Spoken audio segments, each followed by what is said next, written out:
நமஸ்காரம். அஸ்மத் சர்வ குருபியோ நம. இது நமது உலகம் சேனல் நேயர்களுக்கு வெங்கடம் ராம் நாராயண் அன்பு கலந்த வணக்கங்கள். எதிர்வரக்கூடிய ஆனி மாதம், குரோதி வருடம் ஆனி மாதம் 15/6/2024 பிறக்கக்கூடியது. சனிக்கிழமையில் நவமி திதியில் உத்தர நட்சத்திரத்தில் சனி திசையில் பிறக்கிறது. இது நமக்கு எப்படி சார் இருக்கும்?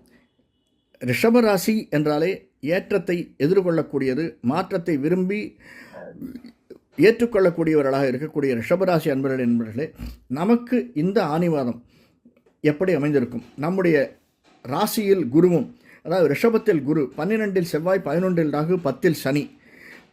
10இல் இருக்கக்கூடிய சனி நல்லதை தந்தாலும் தன்னுடைய சொந்த வீட்டில் இருக்கிறார், நமக்கு லாபத்தை தான் தருவார். அவர் நம்முடைய 12ஆம் வீட்டை 3ஆம் பார்வையாக பார்க்கிறார், அங்கு செவ்வாய் இருக்கார். அடுத்தது 2ஆம் இடத்தில் சூரியன், புதன், சுக்கிரன். அந்த புதன் 12ஆம் தேதியும் சுக்கிரன் 23ஆம் தேதியும் கடகத்திற்கு செல்கிறார்கள். அது மட்டுமல்லாமல் 5ஆம் வீட்டில் சந்திரன், கேது இருந்து நம்மை வழிநடத்துகிறார்கள். சரி சார், இதனால் இந்த மாதம் நமக்கு எப்படி இருக்கும்? ரிஷபராசிக்காரில் எனக்கு எப்படி இருக்கும்? ஏதாவது புதிய முயற்சிகள் எடுக்கணும் அப்படின்னா ரொம்ப சிந்தித்து நிதானித்து செயல்படுவது, அதுவும் வீடு மனை வாகனம் வாங்குறது, அல்லது ஒரு இடத்தில் இன்னொரு இடம் கிளம்புவது, ஒரு டிரான்ஸ்ஃபர் எதிர்பார்த்திருப்பது அப்படின்னா கொஞ்சம் தள்ளி போடுறது அப்படிங்கிறது நல்லது.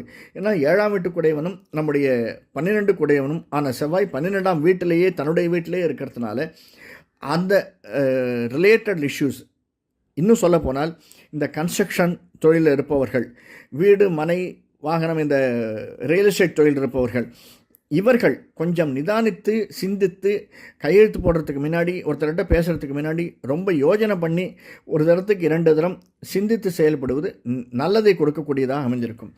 மருத்துவ செலவுகள் கொஞ்சம் அதிகமாக வரும், அதை மட்டும் பார்த்துக்கோங்க. மூட்டு வலி இருப்பவர்களுக்கும், ஷோல்டர் பெயின் இருப்பவர்களுக்கும், உள்ளத்தில் அதாவது இரத்தம் சம்பந்தப்பட்ட வியாதிகள் ஏதாவது இருந்தாலும் அதற்கான வலிமை, அதற்கான செலவுகள் சிலது கூடும். அதை நாம் கொஞ்சம் சிந்தித்து அதற்கான செலவுகளை எதிர்நோக்கி காத்திருக்க வேண்டும். அது மட்டும் அல்லாமல் அவசரப்பட்டு யார்கிட்டையும் வார்த்தையை விட வேண்டாம். நான் இதை செய்ய போகிறேன், நான் அதை செய்ய போகிறேன், வீடு மாற போகிறேன், அல்லது பொண்ணு கல்யாணம் பண்ண போகிறேன், இப்படியான எந்த விதமான நாம் எதிர்நோக்கி இருக்கக்கூடிய எதுவுமே நம்ம கைக்கு வராத வரையில் அடுத்தவரிடம் சொல்லாமல் இருப்பது ரிஷபராசிக்காரர்களாய நமக்கு மிகவும் மேன்மையை தரக்கூடியதாக அமைந்திருக்கிறது. 2ஆம் இடத்தில் சூரியன், புதன், சுக்கிரன். புதன் தன்னுடைய சொந்த வீட்டில் இருக்கிறார். நம்முடைய காரகனான சுக்கிரன் நமக்கு 2ஆம் வீட்டில் இருக்கிறார். அதனால் நல்ல வருமானம் இந்த மாதம் நிறைய இருக்கும். நிச்சயமாக ஒரு இன்க்ரிமெண்ட்டோ, ஒரு ப்ரமோஷனோ, அல்லது ஆர்டர் வரதோ, அல்லது வெளிநாடு செல்வதாக இருந்தாலோ இந்த மாதிரி நமக்கு வரக்கூடிய வருமானங்கள் அதிகமாக இருக்கும்.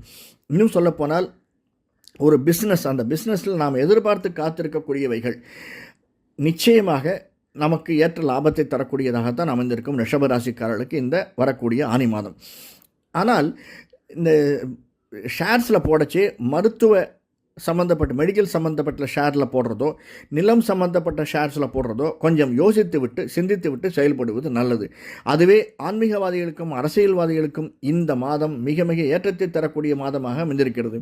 ரிஷபராசிக்காரர்களுக்கு 4ஆம் வீட்டு சூரியன் நமக்கு 2ஆம் வீட்டில் இருக்கிறான். அதனால் நாம் நினைத்தது நடக்கக்கூடிய யார்? ஆன்மீகவாதிகள், அரசியல்வாதிகள். அதே மாதிரி கவர்மெண்ட் சம்மந்தப்பட்ட வேலையில் இருக்கக்கூடியவர்களுக்கு திடீரென்று ஒரு 1000 ரூபாய் 2000 ரூபாய் வருவதற்கான சாத்தியக்கூறுகள் இருக்குது. நம்ம பிஎஃப்ல லோன் கேட்டிருந்தால் கூட அது நம்ம கைக்கு வர்றது அப்படிங்கிறது ஒரு நல்ல செய்தி தான் நமக்கு.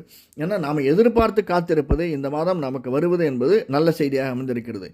அது மட்டும் இல்லாமல் நாம் எதிர்பார்த்து போகும் எந்த இடத்துலையும் நாம் நண்பனாகட்டும் உறவினராகட்டும் நம்மை இதுவரையில் உதாசீனப்படுத்தி கொண்டிருந்தாலெல்லாம் நம்மை கூட்டு, நம்மை ஆசீர்வதித்து, அல்லது நமக்கு என்ன நினைக்கிறோமோ அதை செய்து தரக்கூடியவர்களாக அமைந்திருக்கிறார்கள்.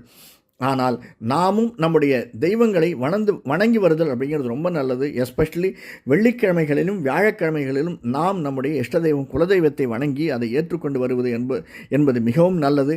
யாராவது வெளியில் போகணும், நம்ம ரொம்ப நாள் ஆச்சு, குருவாயூர் போய், அல்லது திருப்பதி போய், அல்லது சுசீந்திரம் போய், அல்லது திருச்செந்தூர் போய் அப்படின்னு நினச்சோம்னா அந்த நினைப்பை நாம் முடிவெடுத்து அங்கு சென்று பெருமாளை வணங்கி வருவதல் என்பது நமக்கு ஏற்றத்தையும் மாற்றத்தையும் தரக்கூடியதாக அமைந்திருக்கிறது. நன்றி, வணக்கம். நன்றி. இந்த காணொலி பிடிச்சிருந்தேன்னா லைக் பண்ணுங்கள், சப்ஸ்கிரைப் பண்ணலாம் சப்ஸ்கிரைப் பண்ணுங்கள், ஷேர் பண்ணுங்கள். வணக்கம்.